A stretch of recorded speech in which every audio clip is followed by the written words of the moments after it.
जीवन एक ऐसे इंसान को जानता था जिसने दो प्राइमोर्डियल एनर्जी आर्ट्स की और दो लाइफ सोल्स भी कंडेंस गसेस की थी। वो पर्सन लाजवाब काबिलियत रखता था और इमेंस परसिवियरेंस के साथ उसने दो अलग अलग प्राइमोर्डियल एनर्जी आर्ट्स से दो लाइफ सोल्स कंडेंस कर ली। शुरुआत में उसे लगा कि सब ठीक है, लेकिन बाद में उसने महसूस किया कि वो केवल दिन में अपने शरीर को कंट्रोल कर सकता था। जैसे ही वो सोता, उसकी लाइफ सोल उसके शरीर पर कब्जा कर लेती और कई पागलपन भरे काम करती जिनके बारे में उसे खुद भी पता नहीं चलता। इवेंचुअली वो पागल हो गया और उसे मेंटल हॉस्पिटल में भेज दिया गया। आशु के पास डबल लाइफ सोल्स होने का मतलब था कि उसका टैलेंट एक्चुअली उतना ही एक्सेलेंट था जितनी कि पूर्व प्रिंसिपल ने कहा था। हालांकि जीवन इस बात को लेकर परेशान था कि डबल लाइफ सोल्स आशु को नुकसान पहुंचा सकती है। डबल लाइफ सोल्स होने से आशु की मिथिकल स्टेज पर पहुंचने की प्रोसेस और भी डिफिकल्ट हो गई। पहले से ही एडवांसमेंट का कोई क्लियर पाथ नहीं था और अब उसने अपने लिए एक और ऑब्स्टिकल जोड़ दिया था। यह बात जीवन को बहुत परेशान कर रही थी। यह सरप्राइज उतना ही वरीइंग था जितना कि प्लेजेंट।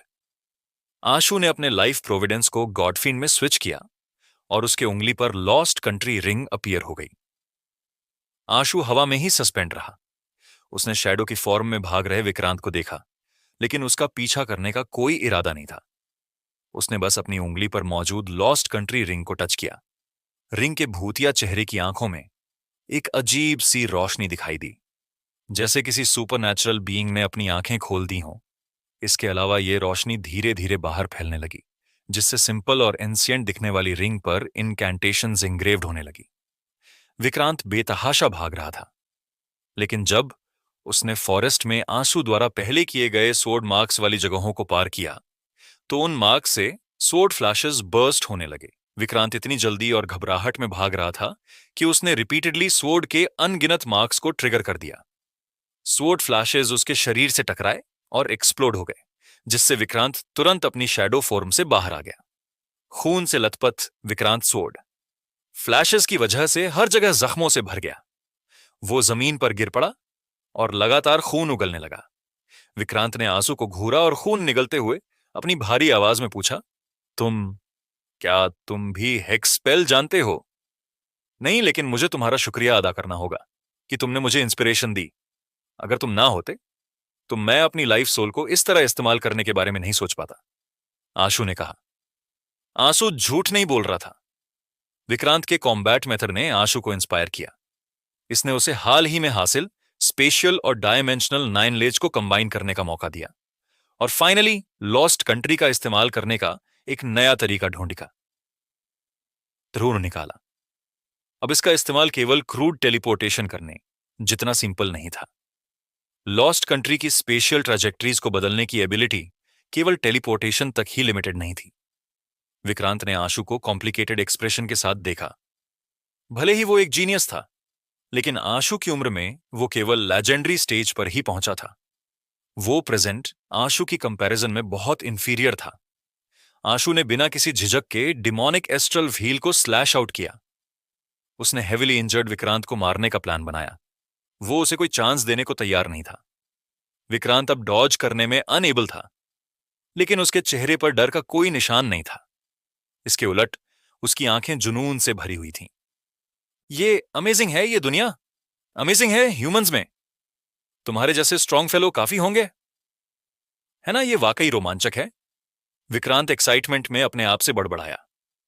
आशु ने उसे नजरअंदाज करते हुए ओवरलॉर्ड स्वॉर्ड से विक्रांत के शरीर को 2 टुकड़ों में काट दिया। ताजा खून हर तरफ फैल गया और विक्रांत वहीं 2 हिस्सों में स्प्लिट हो गया। हालांकि जब विक्रांत का शरीर जमीन पर गिरा, तो आशु ये देखकर दंग रह गया कि वो एक हथेली के साइज की डॉल में ट्रांसफॉर्म हो गया, जिसे 2 हिस्सों में स्लाइस कर दिया गया था। डॉल जो आधी स्लाइस हो चुकी थी, फिर भी बोल रही थी, आशु शाह, तुमने मुझे सच में एक्साइटेड कर दिया। मेरे लिए तुम एक टॉप नॉच इंग्रेडिएंट हो। मैं तुम्हें जरूर मारूंगा और तुम्हारे फ्लैश से बेहतरीन डेलिकेसी बनाऊंगा।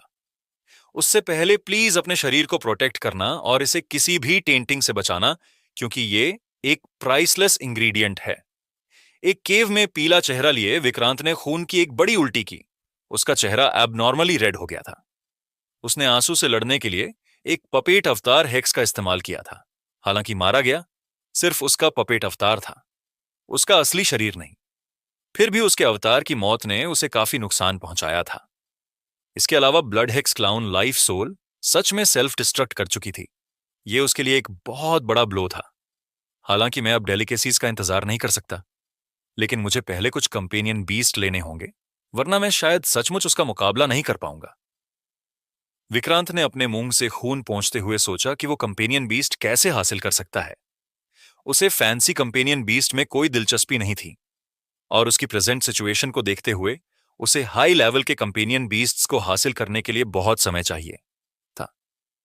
चूंकि लीग के लोग चाहते हैं कि मैं उनका काम करूं, तो उन्हें इसकी कीमत चुकानी चाहिए। विक्रांत की आंखों में मॉकरी फ्लैश हुई। अगर उसने आशु को ब्यूरो ले जाकर अपनी फ्रीडम पाने का सोचा भी था, तो आज की लड़ाई के बाद वो विचार पूरी तरह खत्म हो गया। विक्रांत केव से बाहर निकला और महिम सिटी की तरफ बढ़ा। उसके पास मोबाइल या कोई दूसरी कम्युनिकेशन डिवाइस नहीं थी, इसीलिए उसे महमूद से कांटेक्ट करने के लिए कोई जगह ढूंढनी थी। विक्रांत ने आज के इंसिडेंट के बारे में महमूद को बताने का प्लान नहीं किया था। फेलियर केवल उन्हें यह सोचने पर मजबूर कर देगा कि वो काबिल नहीं है। विक्रांत ने प्लान किया कि वो महमूद को बताएगा कि शेरगिल परिवार आशु को प्रोटेक्ट कर रहा है और उसे वापस लाने के लिए कुछ कंपेनियन बीस्ट्स की जरूरत है। दूसरे लोगों को केवल कंपेनियन बीस्ट एक चाहिए हो सकता है, लेकिन विक्रांत अलग था। उसके लिए वो कंपेनियन बीस्ट ठीक रहेगा जिसका पहले से कोई मालिक हो। उसे यकीन था कि महमूद उसकी मांग को रिजेक्ट नहीं करेंगे। महिम सिटी में एंटर होने के बाद विक्रांत एक शाइम पर गया और एक फोन खरीदा, जिसके उसने महमूद से कांटेक्ट किया, जैसा कि उसने एक्सपेक्ट किया था। भले ही महमूद थोड़ा अनिच्छुक था, उसने फिर भी उसकी मांग को मना नहीं किया। उसने उसे बताया कि कंपेनियन बीस्ट्स 2 दिनों में पहुंच जाएंगे। कॉल खत्म करने के बाद वो फोन को कचरे के डिब्बे में फेंकना चाहता था, लेकिन उसने देखा कि वहां कई तरह तरह के अलग अलग डिब्बे थे। वो ये नहीं समझ सका कि अलग अलग टेबलों का क्या मतलब है, इसीलिए उसने बिना सोचे समझे फोन को उनमें से एक में फेंक दिया। आपने गलती की है। आपने अभी एक फोन फेंका है ना, वो रिसाइक्लेबल है, आपको इसे रिसाइक्लेबल कचरे के डिब्बे में डालना चाहिए, एक यंग गर्ल ने विक्रांत से कहा। जब वो उसके पास आई, विक्रांत ने उस लड़की की तरफ घूर कर देखा। जब लड़की और विक्रांत की नजरें आपस में मिलीं, तो वो स्टन्ड सुन रह गई। फिर जैसे उसकी सोल निकल गई हो, वो उसकी तरफ रोबोट की तरह बढ़ने लगी। विक्रांत मुड़ा और लड़की को पीछे पीछे चलते हुए देख एक सुनसान इलाके में चला गया। लड़की को इस बात का बिल्कुल एहसास नहीं था कि वो क्या कर रही है या कहां जा रही है। एक खाली गली में विक्रांत ने लड़की की तरफ देखा और उसका गला पकड़ने के लिए अपना हाथ बढ़ाया, लेकिन उसकी उंगलियां गले को छूने से पहले ही रुक गईं। उसके चेहरे पर एक अजीब से एक्सप्रेशंस थे। धत्त तेरी की, अभी मेरे दिमाग में केवल वो बेहतरीन और डिलीशियस इंग्रेडिएंट ही आ रहा है। मैं ऐसा कचरा कैसे खा सकता हूं? विक्रांत ने नफरत भरी नजरों से लड़की को देखा, फिर अपने दांत भींचकर मुड़ गया और वहां से चला गया। विक्रांत के जाने के कुछ देर बाद लड़की होश में आई और चारों तरफ हैरानी भरी नजरों से देखने लगी।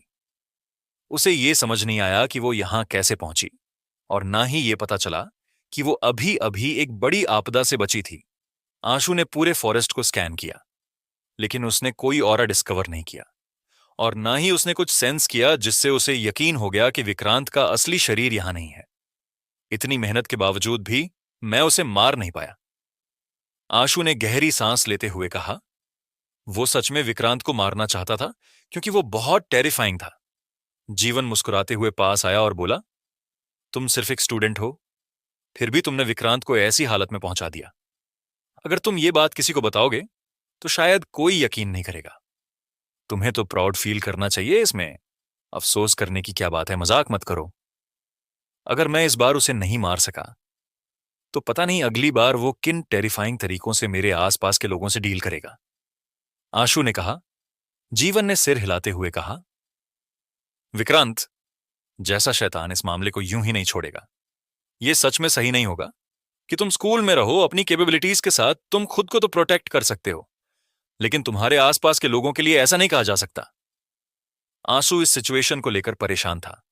उसे अपनी फिक्र नहीं थी, लेकिन अगर अगली बार उसके सामने समर या महक खड़े हों और वे अचानक एक्सप्लोड होकर खूनी बारिश में बदल जाए तो वो इमेजिन भी नहीं कर सकता था कि उसे कैसा महसूस होगा। यंग मास्टर आशु, अगर आप शेरगिल परिवार के पास नहीं जाना चाहते तो मेरे पास एक सजेशन है। इससे आप अपने आसपास के लोगों को विक्रांत से बचा सकते हैं और खुद भी सुरक्षित रह सकते हैं। जीवन ने आंखें संकरी करते हुए कहा। क्या सजेशन है? आशु ने पूछा। हाल ही में चेस माउंटेन पीसफुल नहीं है, वहां अक्सर ब्रेकआउट क्रिएचर्स के साइंस मिलते हैं। डिप्टी गवर्नर शाहिद एक स्पेशल यूनिट बना रहे हैं जो चेस माउंटेन को प्रोटेक्ट करेगी। ये लोग आर्मी का हिस्सा नहीं है। इनमें से ज्यादातर मर्सनरी हंटर या ऐसे प्रैक्टिशनर हैं जिन्होंने कोई क्राइम किया है। अगर आप इंटरेस्टेड हो तो आप इस यूनिट में शामिल हो सकते हैं। पहला, आप चेस माउंटेन को गार्ड करने में कंट्रीब्यूट कर सकते हैं। दूसरा, आप अपने आसपास के लोगों को चोट पहुंचने से बचा सकते हैं। तीसरा, कैंप में कई एक्सपर्ट्स हैं, इसीलिए विक्रांत के लिए आपको छूना आसान नहीं होगा। जीवन ने कहा। क्या तुम्हें डर नहीं लगता कि मैं चेस माउंटेन पर ब्रेकआउट क्रिएचर के हाथों मारा जाऊंगा? आशु ने जीवन की तरफ सीरियस होकर देखा। पहले मैं सच में आपको यह सजेशन देने की हिम्मत नहीं कर सकता था, लेकिन विक्रांत के साथ आपकी लड़ाई देखने के बाद मुझे नहीं लगता कि इससे कोई फर्क पड़ेगा। जीवन ने कहा। कैसे फर्क नहीं पड़ेगा? आशु को लगा कि जीवन की बातों का कोई मतलब नहीं है। अगर वो नहीं जाएगा तो नेचुरली कोई खतरा नहीं होगा। जीवन मुस्कुराया और बोला, आपकी मौजूदा ताकत के साथ अगर आपको मारा गया तो इसका मतलब होगा कि चेस माउंटेन का कैंप भी खत्म हो जाएगा। तो भले ही आप चेस माउंटेन ना जाएं, वहां के ब्रेकआउट क्रिएचर्स महिम सिटी पर हमला कर देंगे। उस समय क्या आपको उनसे लड़ना नहीं पड़ेगा? तो फिर क्या फर्क पड़ता है? मुझे क्यों लड़ना चाहिए? क्या मैं भाग नहीं सकता? आशु ने होंठ सिकोड़ते हुए कहा। आप चेस माउंटेन पर भी भाग सकते हो, चिंता मत करो। आप रेगुलर सोल्जर नहीं हो। अगर भाग गए तो आपको भगोड़ा नहीं समझा जाएगा। जीवन ने मुस्कुराते हुए कहा। आशु हिचकिचा रहा था। कैंपस की लाइफ कंफर्टेबल थी। अगर पॉसिबल होता तो वो सचमुच चेस माउंटेन जैसी खतरनाक जगह पर नहीं जाना चाहेगा। जीवन ने आशु की हिचकिचाहट देखी और आगे कहा, मुझे बताओ, अगर फ्यूचर में महिम सिटी सच में तबाह होती है तो ये डेफिनेटली चेस माउंटेन के डायमेंशनल जोन की वजह से होगा। अगर मैं तुम्हारी जगह होता तो मैं चेस माउंटेन जाकर देखता। कम से कम मैं वहां के क्रिएचर्स को पहले से समझ पाता और जान पाता कि उनसे कैसे निपटना है। ये उन लोगों से कहीं बेहतर है जो तैयार नहीं है। क्या चेस माउंटेन इतना टेरिफाइंग है? आशु ने हैरानी से पूछा। जब उसने जीवन को इतना सीरियस देखा, हमारी रिसर्च के अकॉर्डिंग एंशिएंट कल्याणपुर सिटी की रूइंस शायद चेस माउंटेन में है। क्या तुम्हें यह टेरिफाइंग नहीं लगता? जीवन ने स्टर्नली कहा। आशु थोड़ा चौंक गया। ईस्ट डिस्ट्रिक्ट के इतिहास में डीटीज, मॉन्स्टर्स, इमॉर्टल सेंट्स और ह्यूमंस के बीच दो सबसे फेमस बैटल्स थी। आशु ने एक पल के लिए सोचा और महसूस किया कि चेस माउंटेन जाने का आइडिया इतना बुरा भी नहीं था।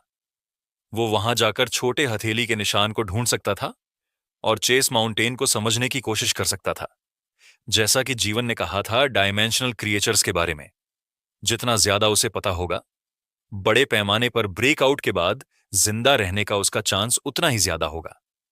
जबकि चेस माउंटेन के डायमेंशनल क्रिएचर्स अभी तक ग्रुप में बाहर नहीं आए थे।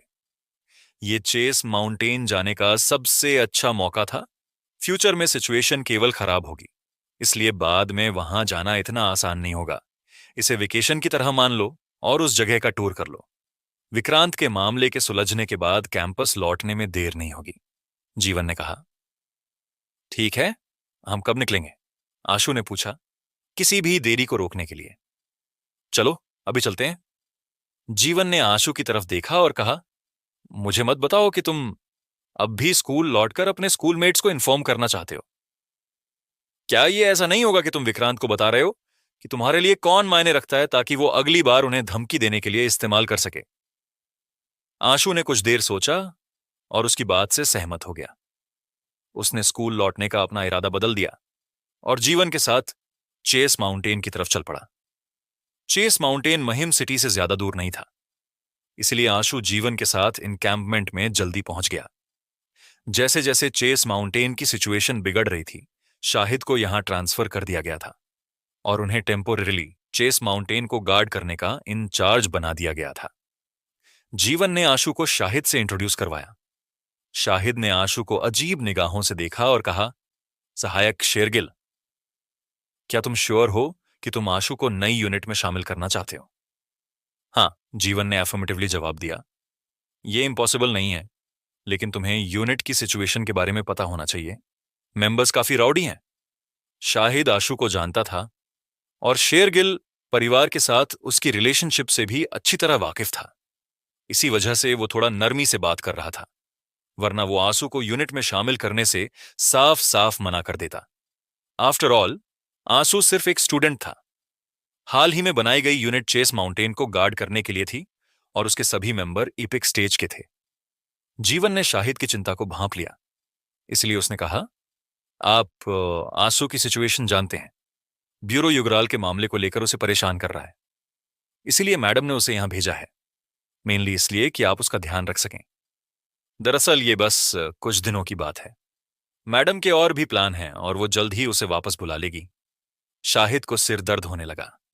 चीस माउंटेन को गार्ड करना ही उनके लिए काफी सिर दर्द भरा था और अब उसे आंसू जैसे किसी सिफारिशी लड़के का ध्यान भी रखना था। हालांकि अवंतिका को ध्यान में रखते हुए शाहिद ने अनमने मन से आंसू को एक्सेप्ट कर लिया, लेकिन उसने उसे यूनिट में शामिल होने से मना कर दिया और कहा कि वो कुछ दिनों तक वहीं रुके।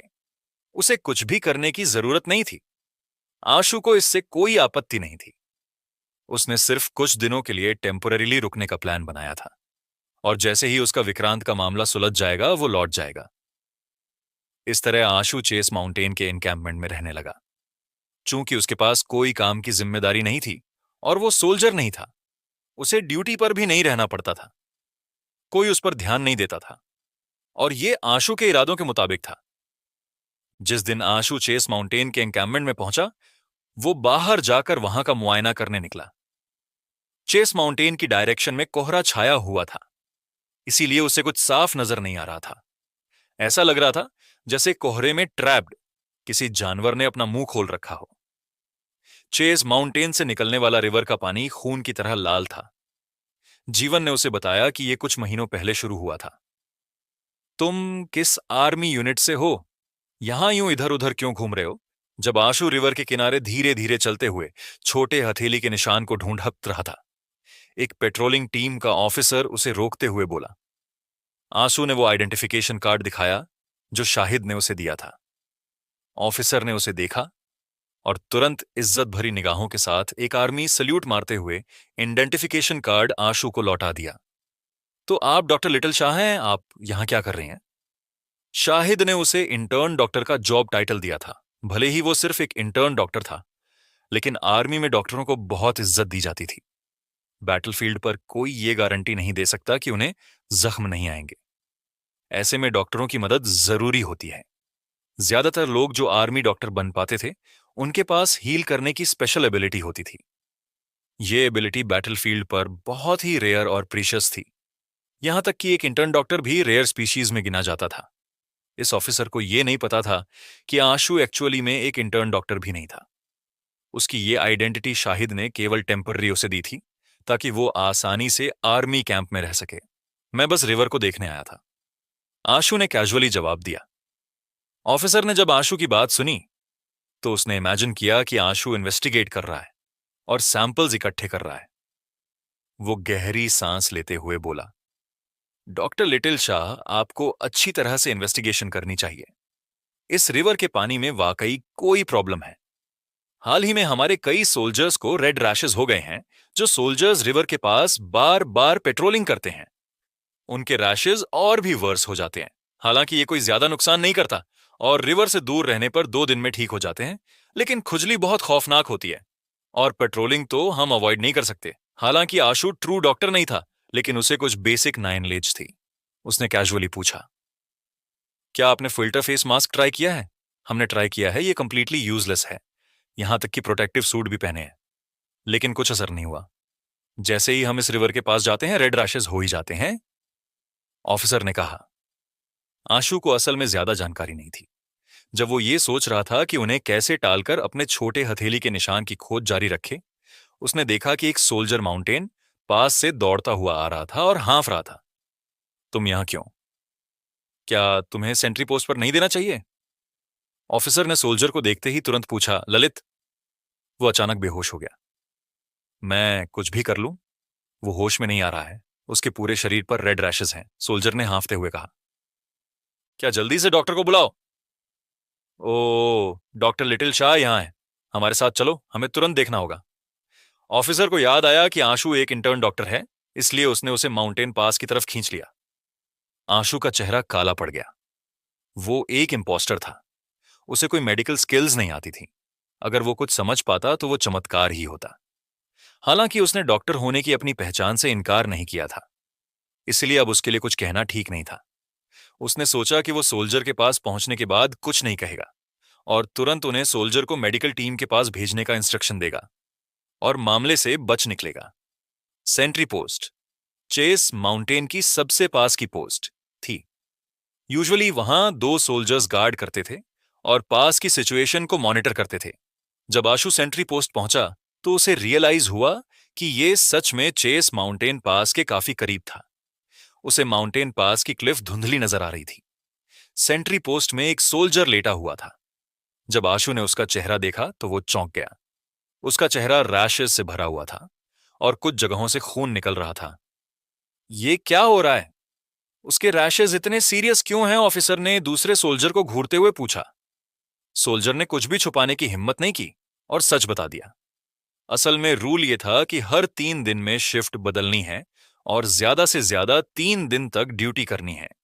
लेकिन ललित को कुछ जरूरी काम थे, इसीलिए उसने अपने कॉमरेड्स के साथ शिफ्ट बदल ली। आज को मिलाकर वो यहां 7 दिन से है। यूनिट ने साफ इंस्ट्रक्शन दिया है कि ज्यादा से ज्यादा 3 दिन तक ही कोई गार्ड कर सकता है।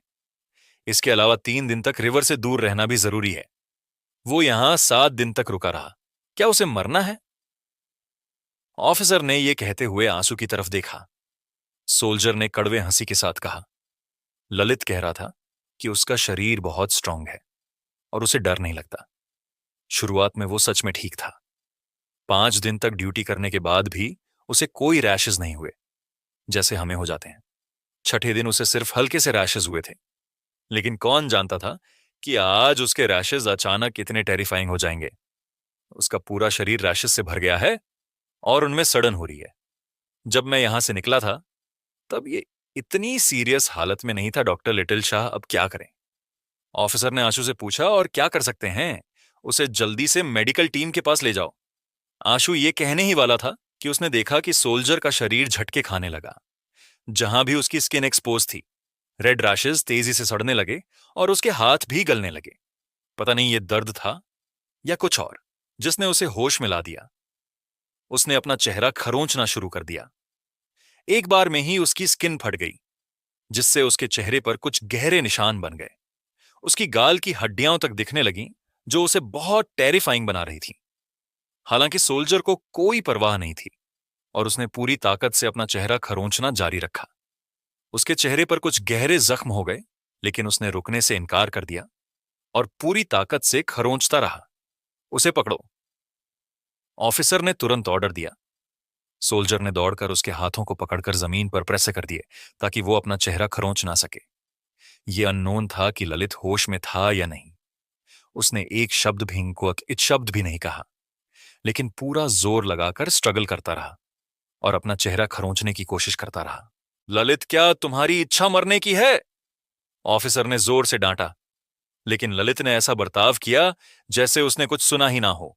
वो पूरी ताकत लगाकर स्ट्रगल करता रहा। उसके पैर जमीन पर तेजी से रगड़ते रहे। जब उसके जूते और सॉक्स उतर गए तो सभी ने देखा कि उसके पैरों पर भी रैशेस फैले हुए थे। अचानक ललित ने स्ट्रगल करना बंद कर दिया और उसके मुंह से खून बहने लगा।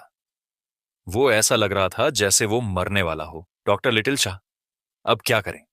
जल्दी से ललित को बचाओ। ललित का एक करीबी सोल्जर लगभग रोने ही वाला था। आशु ने मन ही मन सोचा, मैं असली डॉक्टर नहीं हूं, मैं क्या जानूं। वो उसे मेडिकल टीम के पास भेजने को कहना चाहता था, लेकिन हालात देखकर लग रहा था कि अब बहुत देर हो चुकी है। आशु ने थोड़ा सोचा और महसूस किया कि ये रेड रैशेस शायद किसी पॉइजन का असर भी हो सकते हैं।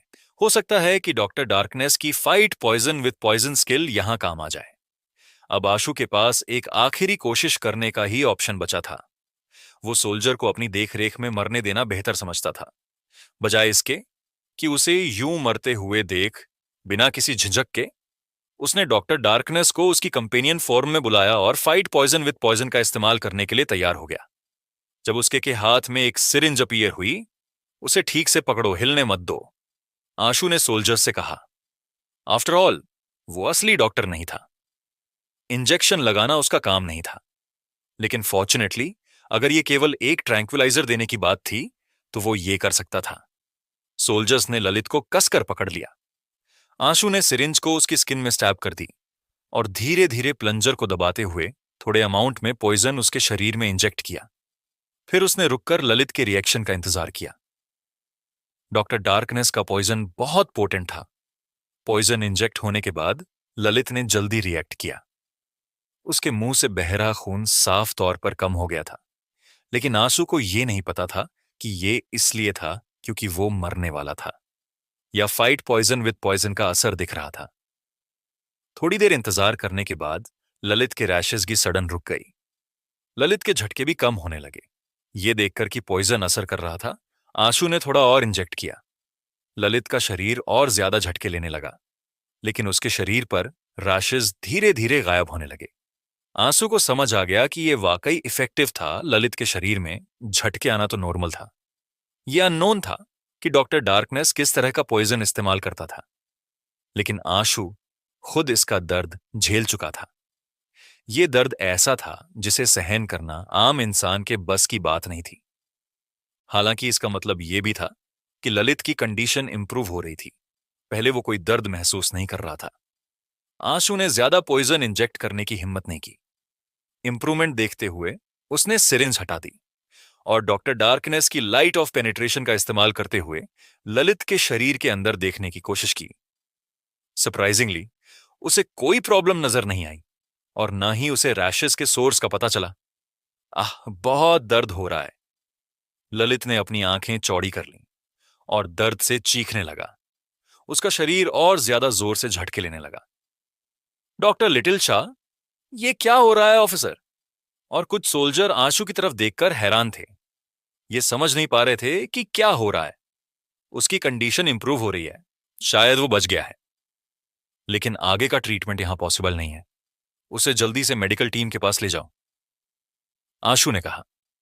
ऑफिसर ने जल्दी से एक ऑक्स शेप्ड कंपेनियन बीस्ट बुलाया, जिस पर सोल्जर्स ने ललित को लेटाया और फिर कंपेनियन बीस्ट उसे एनकैम्पमेंट की तरफ ले जाने लगा।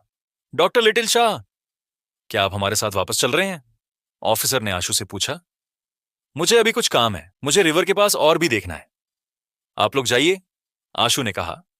क्योंकि उसके पास कोई मेडिकल स्किल्स नहीं थी, इसीलिए उसका उनके साथ जाना बेकार होता। हालांकि क्योंकि fight poison with poison Lalit की जान बचाने में कारगर साबित हुआ था, इसीलिए उसकी पूरी तरह से रिकवरी अब असली डॉक्टर्स पर डिपेंड थी। ऑफिसर ललित को एनकैम्पमेंट वापस ले जाने की जल्दी में था, इसलिए उसने और कुछ नहीं कहा और लौट गया। आंसू चेस माउंटेन की डायरेक्शन में आगे बढ़ता रहा, ये उम्मीद करते हुए कि उसे हथेली का निशान मिल जाए। वो चेस माउंटेन पास के बहुत करीब जाने की हिम्मत नहीं कर सका। वो जगह बहुत अनस्टेबल थी और किसी भी समय डायमेंशनल क्रिएचर बाहर निकल सकते थे, इसीलिए उसने केवल आसपास के इलाके में सर्च करना कंटिन्यू रखा। हालांकि रिवर के किनारे ना तो कोई पत्थर का मॉन्यूमेंट था और ना ही कोई इंसानों की बनाई गई बिल्डिंग्स। वहां आसपास छोटा हथेली का निशान नहीं था। जैसे ही वो चेस माउंटेन के और करीब पहुंचा, माउंटेन पास की रॉक्स साफ साफ दिखाई देने लगीं। चेस माउंटेन की रॉक्स बहुत ही यूनिक थीं। उनमें से ज्यादातर काले रंग की थीं, लेकिन कुछ रॉक्स सफेद रंग की थीं। ये कॉन्ट्रास्ट बहुत ऑब्वियस था, मानो काले कपड़े पर सफेद लाइन खींच दी गई हो। माउंटेन के मुंह से खून जैसा लाल रंग का रिवर वेंटर बह रहा था। अगर इसका रंग थोड़ा और गहरा होता तो ये असली खून जैसा दिखता।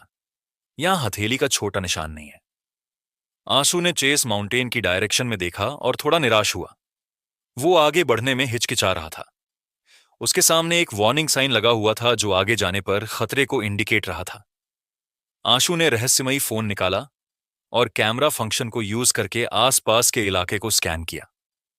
उसके फोन पर कोई वाइब्रेशन या नोटिफिकेशन नहीं आई। उसे समझ नहीं आ रहा था कि वाकई वहां कोई छोटा हथेली का निशान नहीं है या उसका रहस्यमयी फोन इसे प्रॉक्सिमिटी गैप की वजह से डिटेक्ट नहीं कर पा रहा है। मैं थोड़ा और आगे चलता हूं, अगर माउंटेन पास की दीवार पर कुछ नहीं मिला तो लौट आऊंगा। आशु थोड़ी देर के लिए झिझका और फिर आगे चलने का फैसला लिया, ताकि देख सके कि माउंटेन पास की दीवारों पर कुछ है या नहीं। उसकी प्रेजेंट स्ट्रेंथ के साथ जब तक वो किसी मिथिकल क्रिएचर से नहीं टकराता तब तक ज्यादा खतरा नहीं होना चाहिए। हालांकि आशु बहुत केयरफुल था और उसने अपना गार्ड जरा भी डाउन नहीं होने दिया। स्ट्रेंथ एब्सोल्यूट नहीं थी और वो ऑम्निपोटेंट भी नहीं था। अगर वो किसी ऐसे डायमेंशनल क्रिएचर से टकरा गया जिसे वो सबड्यू नहीं कर सकता था, तो भले ही वो सेम लेवल का हो या उससे ज्यादा, वो उसकी जान ले सकता था। सुरवाना अपनी रिसर्च के लिए कुछ डॉक्यूमेंट पढ़ रही थी, तभी अचानक उसे एक इमरजेंसी नोटिस मिला। वो जल्दी से सोल्जर की कंडीशन देखने पहुंची और अनायास ही उनके चेहरे पर चिंता की लकीरें उभर आईं। इसके साथ क्या हुआ? डॉ सुरवाना ललित ने रूल तोड़े हैं। वो लगातार 7 दिनों तक सेंट्री पोस्ट पर तैनात रहा और इस हालात में पहुंच गया, ऑफिसर ने बताया। वो लगातार 7 दिनों तक सेंट्री पोस्ट पर तैनात रहा। क्या उसे अपनी जान की परवाह नहीं है?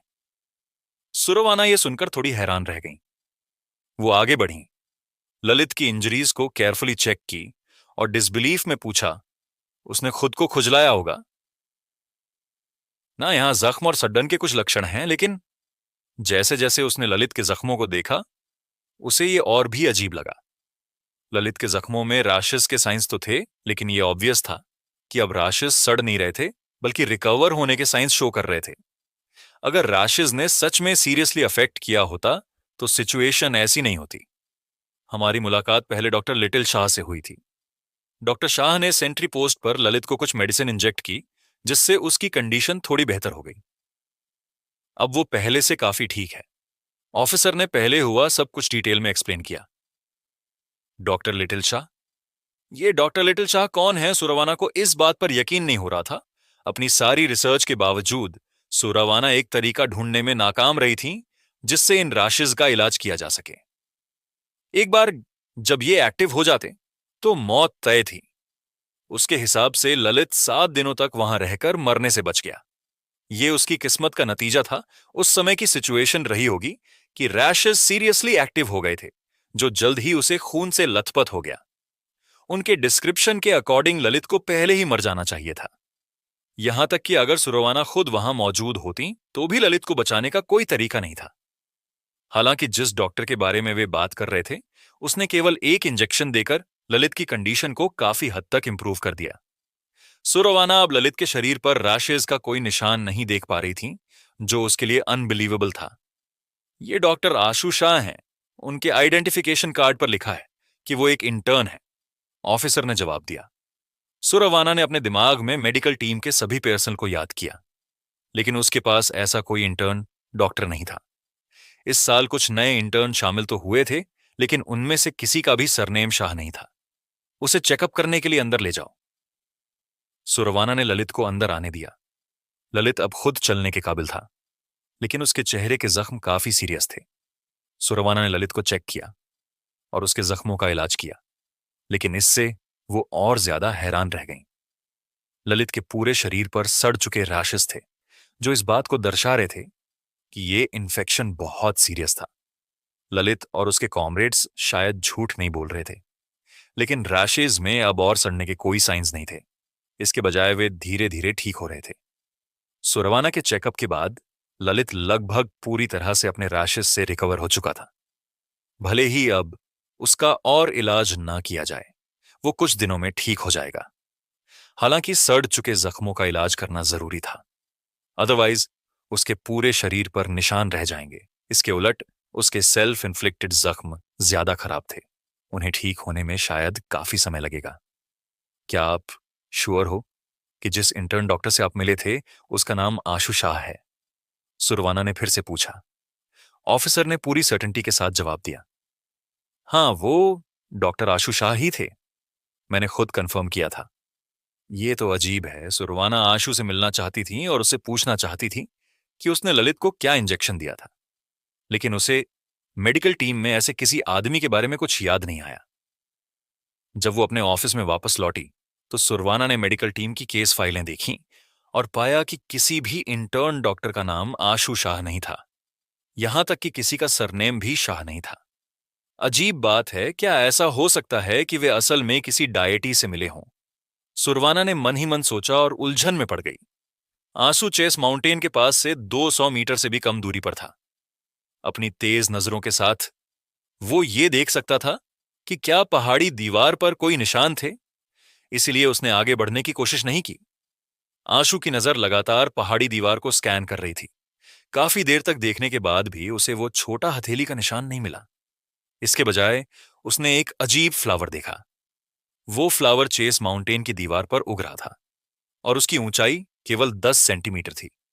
लीव्स काली थीं, लेकिन फ्लावर व्हाइट था। इसका रंग चेस माउंटेन की रॉक्स के रंग जैसा ही था, जिसमें काले और सफेद का कंट्रास्ट क्लियर था। ये छोटा फ्लावर पत्थर की दीवार पर अकेला उग रहा था। सैकड़ों मीटर तक आसपास कोई दूसरा प्लांट नहीं था। जहां एबनॉर्मल चीजें होती हैं, वहां कुछ ना कुछ गड़बड़ जरूर होती हैं। आशु को याद आया कि उसे स्कूल में सिखाया गया था कि डायमेंशनल जोन में खतरनाक प्लांट्स की कोई कमी नहीं है। शायद उसके सामने का ये फ्लावर भी एक खतरनाक प्लांट टाइप का डायमेंशनल क्रिएचर था। इसलिए जैसे ही आशु ने उस फ्लावर को देखा, उसकी नर्व्स तुरंत टेंस्ड हो गईं। ऐसा एक्साइटमेंट की वजह से नहीं, बल्कि वरी की वजह से हुआ था। प्लांट से रिलेटेड पावर अक्सर काफी स्पेशल होती है। दूसरे टाइप के डायमेंशनल क्रिएचर केवल अपनी ब्रूट फोर्स पर ही जीत हासिल करने के लिए डिपेंड रहते हैं, लेकिन ये आंसू के लिए डरने वाली बात नहीं थी। हालांकि ज्यादातर प्लांट टाइप के डायमेंशनल क्रिएचर ब्रूट फोर्स से जीत हासिल नहीं करते थे।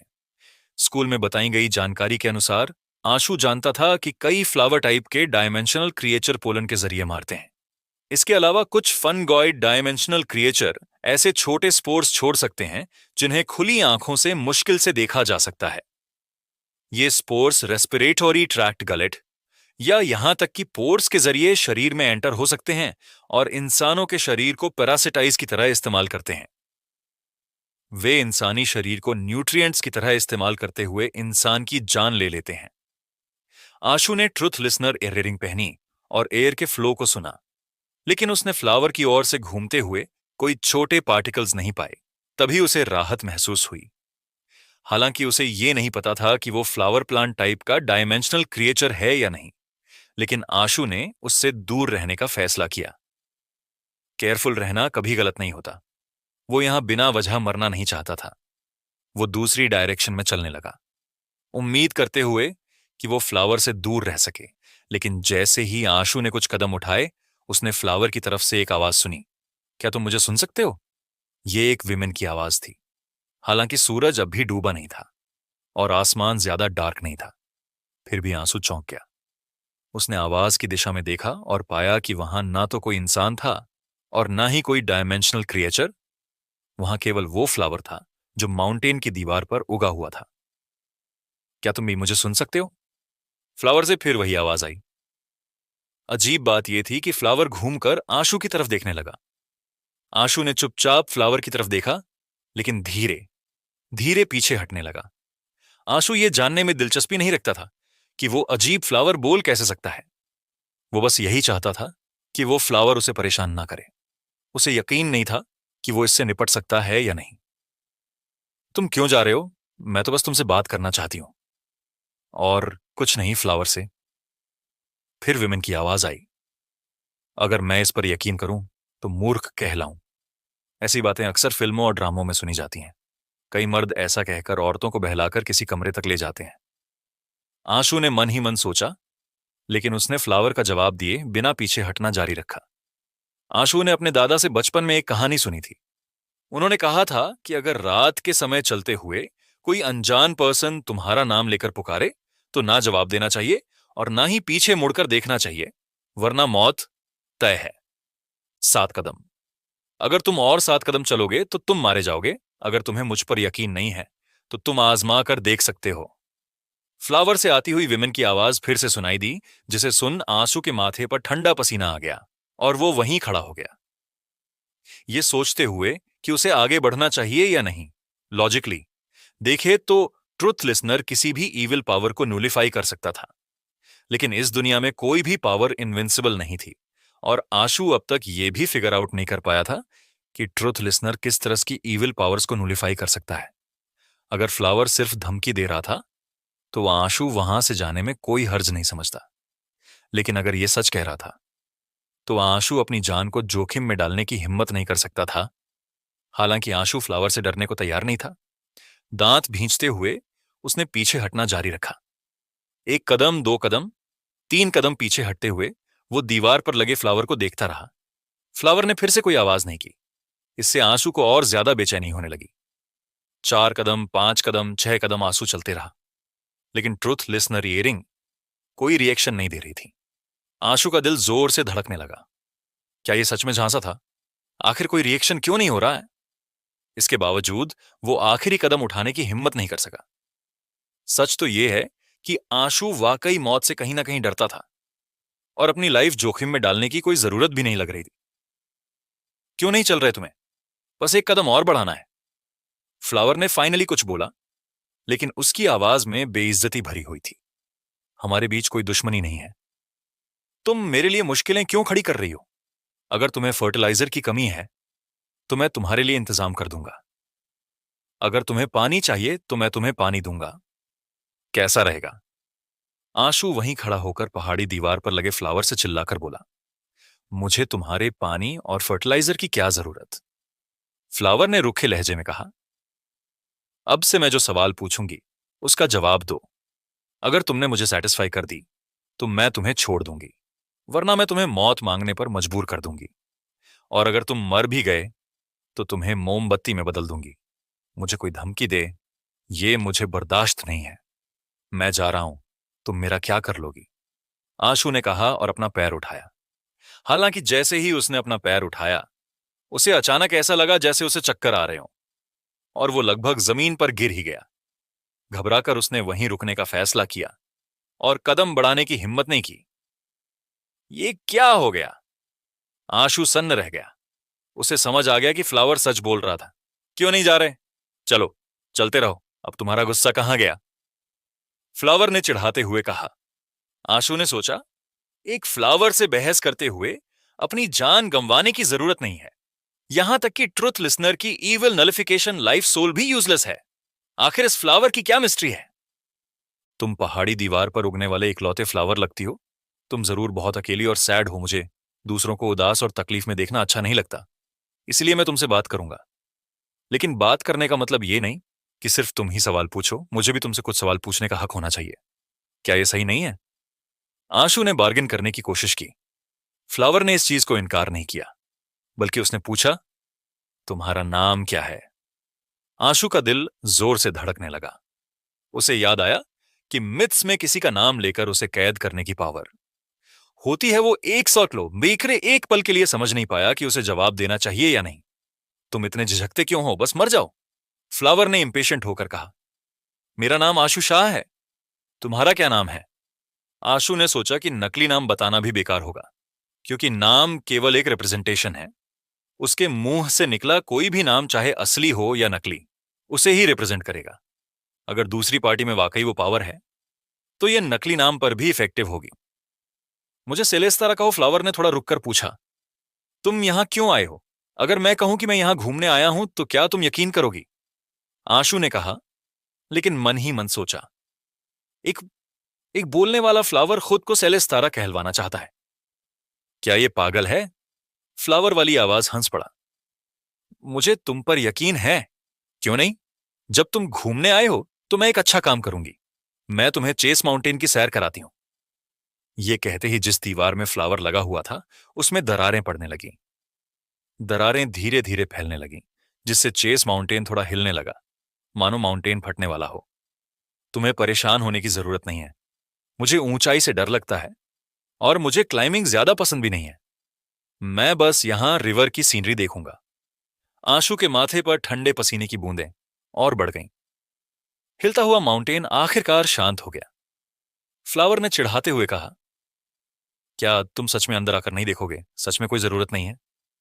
आंशु ने जल्दी से हाथ हिलाते हुए कहा और फिर टॉपिक बदल दिया। क्या चेस माउंटेन में बहुत सारे डायमेंशनल क्रिएचर हैं? क्या वहां कोई मिथिकल क्रिएचर भी हैं? बिल्कुल है, और बहुत सारे हैं। तुम किसे देखना चाहोगे? मैं उन्हें तुम्हारे सामने बुला सकती हूं। फ्लावर ने मुस्कुराते हुए कहा, कोई जरूरत नहीं, मैं तो बस पूछ रहा था। आशु को शक हुआ कि फ्लावर अपने बिना सिर पैर के दावों से उसे गुमराह कर रहा है। ये तो सिर्फ एक फ्लावर था जो पहाड़ी दीवार पर उगा हुआ था और मौसम की मार झेलता रहा था, लेकिन उससे आने वाली आवाज का लहजा ऐसा था मानो वो चेज माउंटेन का मोनार्क्स हो। ये बात उसे बहुत सस्पिशियस लगी। क्या अभग इंसानों में तुम्हारी जैसी स्ट्रेंथ रखने वाले बहुत हैं? फ्लावर ने पूछा। शायद काफी होंगे, आशु ने थोड़ी देर सोचकर कहा और महसूस किया कि अब उनकी तादाद कम नहीं है। आवेश मलिक के एरा में डायमेंशनल स्टॉर्म के तुरंत बाद इपिक एक्सपर्ट्स बहुत कम थे, लेकिन पिछले कुछ दशकों में इपिक एक्सपर्ट्स उतने रेयर नहीं रहे जितने पहले थे। अब इंसानों की कुल तादाद कितनी है? फ्लावर ने आगे पूछा। शायद 10 अरब से ज्यादा नहीं होगी, आशु ने थोड़ी देर सोचकर जवाब दिया। ये कोई ऐसा सीक्रेट नहीं था जिसे छुपाना जरूरी हो, तो तुम्हारे लेवल के लोग कुछ 100 मिलियन होंगे, फ्लावर ने बड़बड़ाते हुए कहा।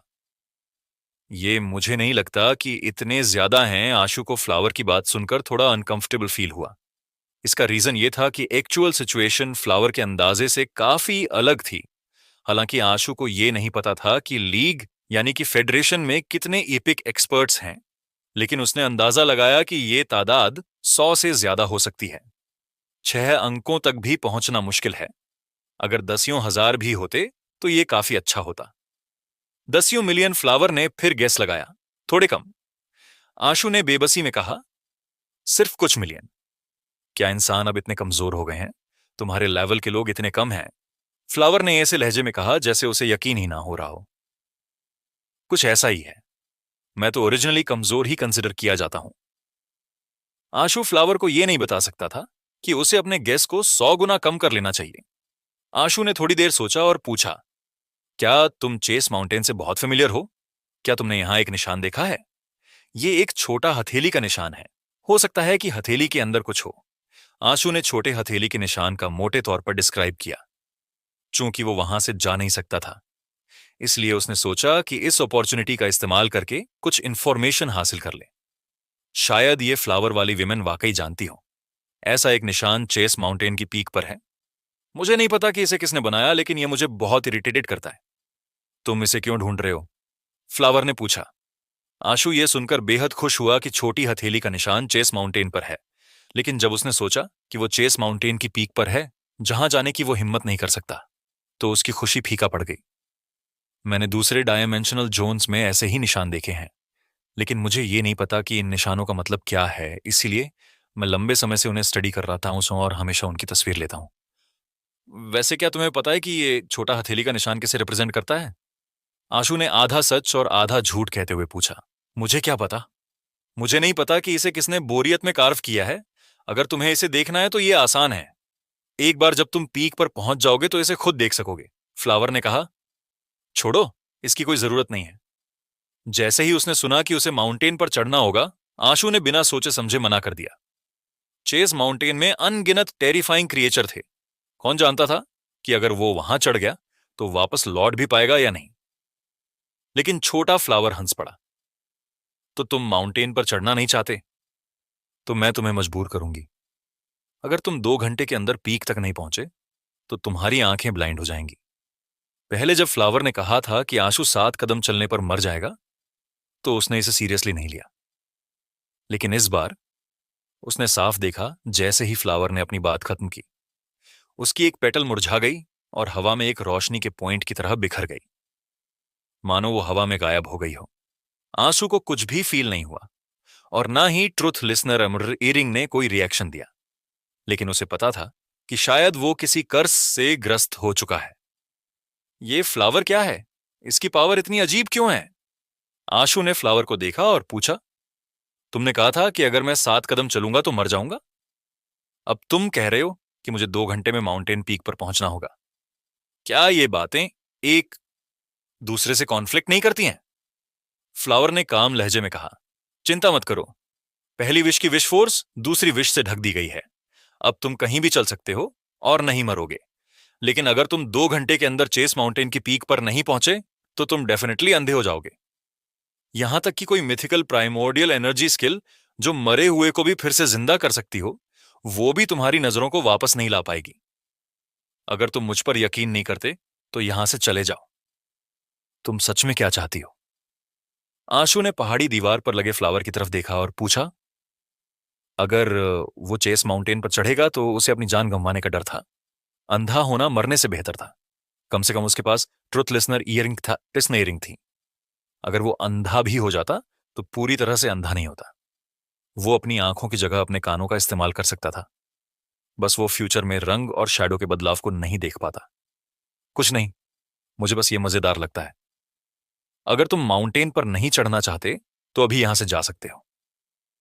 लेकिन अगर किसी दिन मेरा मूड खराब हुआ और मैंने तुम्हारे बारे में सोचा तो मैं एक और विश मांग सकती हूं और तुम्हें अपाहिज बना सकती हूं।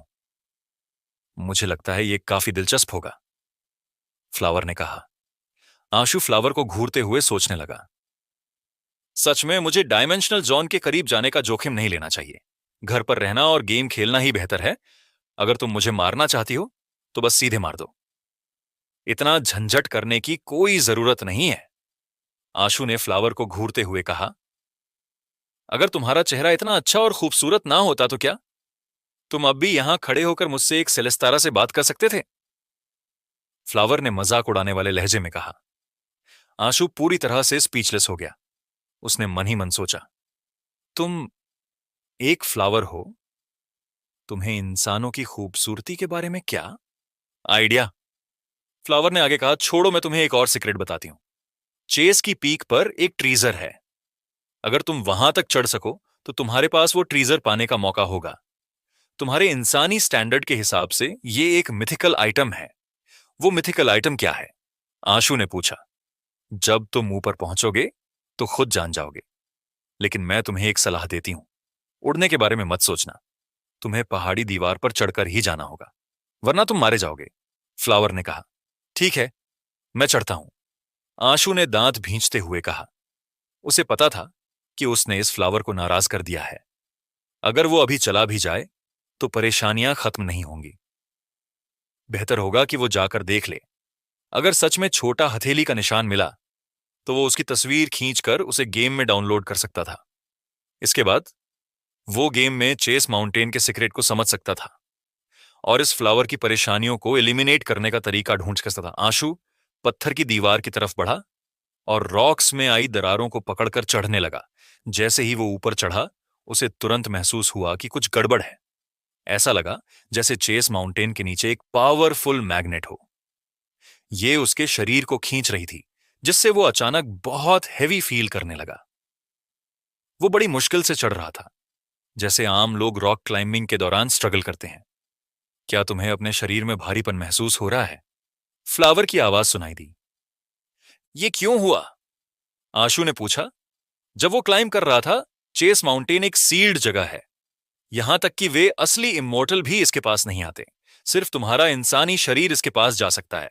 इसे सील की पावर से नुकसान नहीं होगा, लेकिन यह उससे अफेक्ट जरूर होगा। फ्लावर ने कहा, एक सील्ड जगह, इसे किसने सील किया?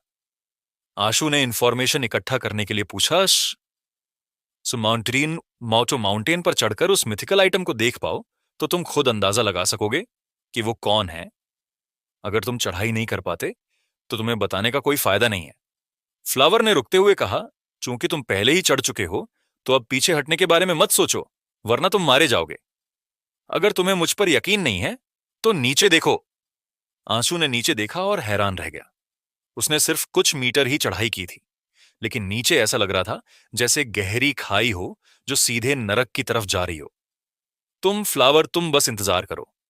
एक बार जब मैं चेस माउंटेन का डेंजन डाउनलोड करूंगा और तुम्हारी कमजोरी गेम में जान जाऊंगा तो मैं तुम्हें खत्म कर दूंगा। आशु ने हेटफुली सोचा। उसे नहीं पता था कि ये एक इल्यूजन था या कुछ और, लेकिन चूंकि वो ऊपर आ चुका था, आशु ने पीछे हटने का इरादा नहीं किया। उसने क्लाइंबिंग जारी रखी। जितना ज्यादा वो चढ़ रहा था, उसका शरीर उतना ही भारी होता जा रहा था। ऐसा लग रहा था जैसे उसके शरीर पर चेन चढ़ी हुई हो। आंसू की स्ट्रॉन्ग फिजिक के बावजूद उसे कुछ 100 मीटर चढ़ने में भी बहुत थकावट महसूस हो रही थी। थैंकफुली चेस माउंटेन ज्यादा ऊंचा नहीं था। वो सिर्फ 700 से 800 मीटर ऊंचा था। अगर ये माउंटेन कई हजारों मीटर ऊंचा होता तो आंशु को सच में शक होता कि वो इसे चढ़ सकता था। फ्लावर ने कहा, मैंने नहीं कहा था। तुम्हारा परसिवियरेंस बुरा नहीं है। ठीक है, तुम चेस माउंटेन पर इतने समय से हो, क्या तुम जानते हो कि चेस माउंटेन का असली ओनर कौन है? आशु ने इंफॉर्मेशन इकट्ठा करने के लिए पूछा। मैं चेस माउंटेन का ओनर हूं, फ्लावर ने हंसते हुए कहा। आशु ने नेचुरली इस बात पर यकीन नहीं किया। जीवन के अनुसार चेस माउंटेन का कनेक्शन एंशिएंट कल्याणपुर सिटी से था। अगर ऐसा था तो यहां कई मिथिकल क्रिएचर होने चाहिए थे। यहां पॉपुलर मिथिकल हस्तियों की कोई कमी नहीं होती, भले ही इस फ्लावर की पावर अजीब और पावरफुल हो। आंसू इस फ्लावर के चेस माउंटेन के मालिक होने के दावे पर यकीन नहीं करता था। पीक्स के करीब पहुंचने के बावजूद आशु का ट्रुथ लिसनर अब भी माउंटेन पीक से कोई आवाज नहीं सुन पा रहा था। ऐसा लग रहा था जैसे कोई रहस्यमयी फोर्स आवाजों को ब्लॉक कर रही थी, जिससे आशु को पीक के बारे में कुछ भी जानने से रोका जा रहा था। अब आशु को ऐसा महसूस हो रहा था जैसे कोई नीचे से उसे चेन से खींच रहा हो। हर कदम चढ़ने के लिए उसे अपनी पूरी ताकत लगानी पड़ रही थी।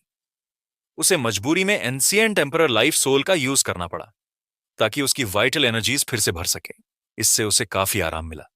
एंशिएंट ह्यूमन एम्परर का ऑरा। क्या तुम एंशिएंट एम्परर मंत्रा की प्रैक्टिस करते हो? फ्लावर ने एंशिएंट एम्परर लाइफ सोल की पावर को सेंस किया और तुरंत अंदाजा लगाया कि आशु कौन सी प्राइमोडियल एनर्जी आर्ट प्रैक्टिस कर रहा था। क्या तुम्हें एंशिएंट एम्परर मंत्रा के बारे में पता है? आशु ने पूछा। फ्लावर हंसते हुए बोला, ये ऐसा कुछ इंप्रेसिव नहीं है। मुझे क्यों नहीं पता होगा? कोई हैरानी की बात नहीं कि तुम चेस माउंटेन पर इतनी आसानी से चढ़ गए। इसका मतलब है कि तुमने एंशिएंट एम्परर मंत्रा की प्रैक्टिस की है। हालांकि एंशिएंट एम्परर मंत्रा की प्रैक्टिस करने के बाद तुम्हारा फ्यूचर आसान नहीं होगा। मिथिकल स्टेज पर पहुंचना तुम्हारे लिए बहुत ज्यादा मुश्किल होगा। एंशिएंट एम्परर मंत्रा की प्रैक्टिस करना क्यों मुश्किल होगा? क्या दूसरी प्राइमोडियल एनर्जी आर्ट्स भी मुश्किल नहीं होती? आशु के दिल में हलचल मच गई और उसने फ्लावर से मिथिकल स्टेज पर पहुंचने का तरीका जानने की कोशिश की।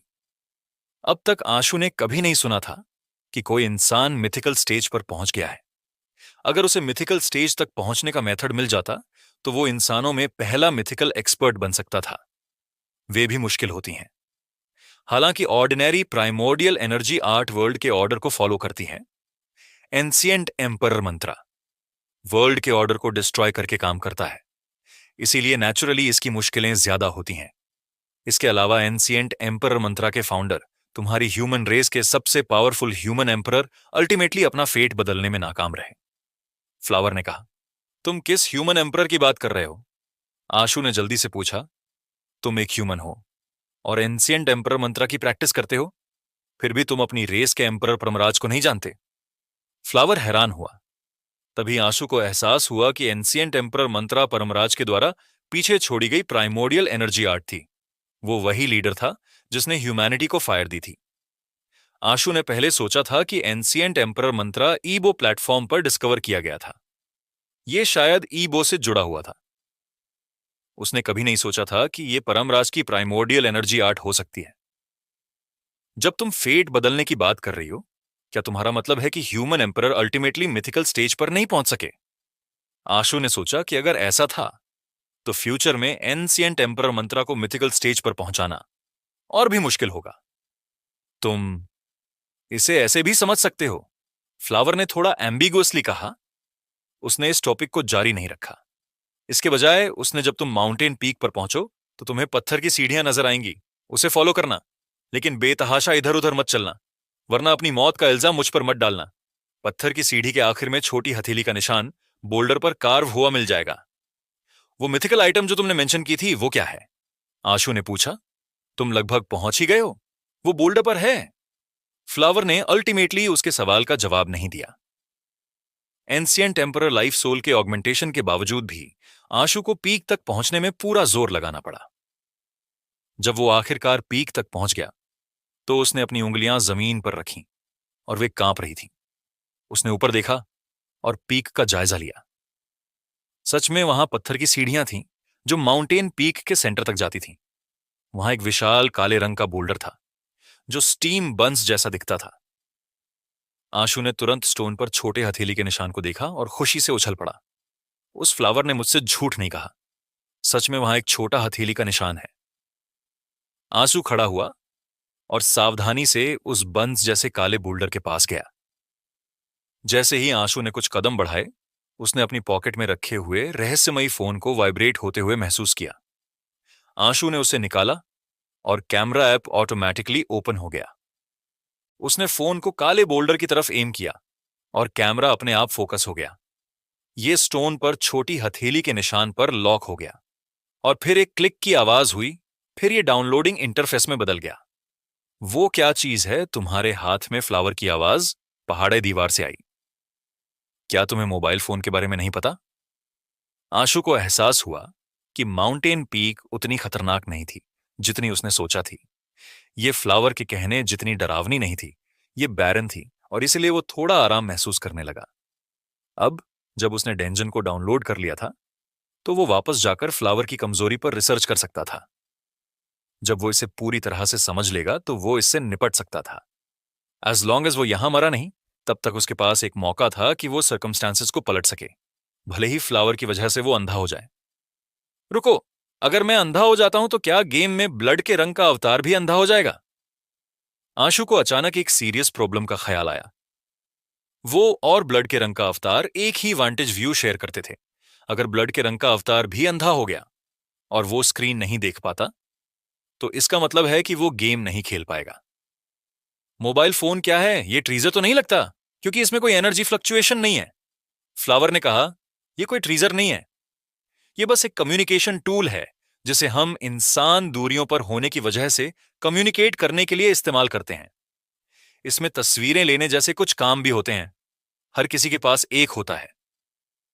आशु ने फोन को ऑर्डिनरी और कॉमन आइटम के तौर पर समझाने की पूरी कोशिश की ताकि फ्लावर को अचानक इस फोन में दिलचस्पी ना हो जाए।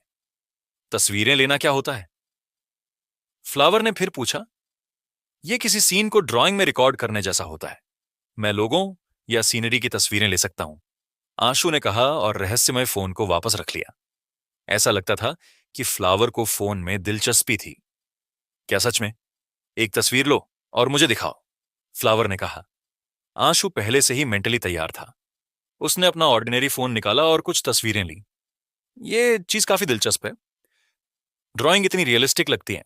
फ्लावर ने कुछ देर रुककर कहा, तुम इस चीज से दूरियां होने के बावजूद कैसे बात करते हो? ये बहुत सिंपल है। हर फोन का एक नंबर होता है। जैसे ही आप इस नंबर को डायल करते हो, आप किसी दूसरे फोन को कॉल कर सकते हो जो दूर कहीं रखा हो। हालांकि यहां कोई सिग्नल नहीं है, इसीलिए हम बात नहीं कर सकते। आशु को एहसास हुआ कि यहां कोई सिग्नल नहीं था। सिग्नल क्या होता है? फ्लावर ने फिर पूछा।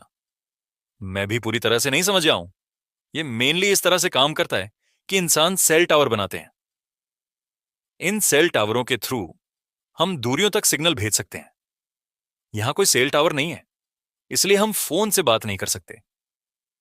आंसू इस तरह के मामलों में ज्यादा जानकार नहीं था, इसीलिए उसने बस एक जनरल एक्सप्लेनेशन दिया। समझ गया, तुम्हारे पास दो फोन हैं, एक मुझे दे दो। कोई ऑब्जेक्शन नहीं है? फ्लावर ने पूछा, लेकिन इसका लहजा ऐसा था जैसे उसका ना कहना मुमकिन नहीं था। ठीक है, लेकिन यहां कोई सिग्नल नहीं है। अगर तुम्हारे पास फोन भी हो तो वो बेकार होगा, है ना? इसके अलावा तुम्हारे पास हाथ नहीं है, तो तुम फोन कैसे इस्तेमाल करोगे? आशु ने पूछा। ये तुम्हारी चिंता नहीं है, बस अपना फोन पत्थर की सीढ़ियों पर रख दो, फ्लावर ने कहा। आशु ने अपने ऑर्डिनरी फोन पर से अपनी इंफॉर्मेशन डिलीट दी। शुक्र है वो इसे ज्यादा इस्तेमाल नहीं करता था, इसलिए इसमें ज्यादा प्राइवेट इंफॉर्मेशन नहीं थी। इसलिए उसने कुछ सेकंडों में सब कुछ डिलीट कर दिया। इस फोन का नंबर और दूसरे फोन का नंबर क्या है? फ्लावर ने पूछा। आशु ने फ्लावर को अपना फोन नंबर बताया और फिर कहा, मेरे दूसरे फोन का नंबर नहीं है, मुझे वो वापस लौटने के बाद ही मिलेगा। हालांकि उसमें एक कम्युनिकेशन सॉफ्टवेयर है जिसे कम्युनिकेशन के लिए इस्तेमाल किया जा सकता है। हालांकि सिग्नल की कमी की वजह से इसे इस्तेमाल नहीं किया जा सकता। कोई बात नहीं, मुझे बताओ कि इसे कैसे इस्तेमाल करते हैं, फ्लावर ने बहुत काम होकर कहा। आशु ने फ्लावर को कम्युनिकेशन सॉफ्टवेयर को यूज करने का तरीका बताया। वो अभी भी जिंदा लौटने की उम्मीद कर रहा था, इसीलिए उसने फ्लावर की हर मांग एक्सेप्ट कर ली। आशु ने ट्यूटोरियल दिया और फ्लावर ने दावा किया कि उसे समझ में आ गया। यह पता नहीं था कि उसने सच में समझा या सिर्फ नाटक किया। आखिरकार यहां कोई सिग्नल नहीं था और फोन होने का ज्यादा फायदा नहीं था। फिर भी यह वैसा ही था, चाहे उसने समझा हो या नहीं। इसलिए आशु ने ज्यादा कुछ नहीं कहा। वैसे वो मिथिकल आइटम कहाँ है जिसका तुमने जिक्र किया था? मुझे तो वो कहीं दिखाई नहीं दे रहा। क्या मैंने तुम्हें नहीं बताया कि वो बोल्डर पर है? तुम इसे साइड से देख सकते हो, फ्लावर ने कहा। तो दोस्तों, ये थी आज की कहानी। उम्मीद है आपको ये नॉवेल एक्सप्लेनेशन पसंद आया होगा। अगर आप किसी और नॉवेल को सुनना चाहते हैं या किसी कहानी के बारे में जानना चाहते हैं तो कृपया हमें कमेंट सेक्शन में बताएं। हम आपके लिए और भी रोमांचक और मनोरंजक कहानियां लाते रहेंगे। हमारे चैनल एफएस नोवेल एक्सप्लेनर को सब्सक्राइब करना ना भूलें और बेल आइकॉन को दबाएं ताकि आप हमारी कोई भी वीडियो मिस ना करें। और हां, अगले एपिसोड के लिए तैयार रहें, क्योंकि कहानी में अभी और भी ट्विस्ट और टर्न आने बाकी हैं। मिलते हैं अगली कहानी में, तब तक के लिए अलविदा।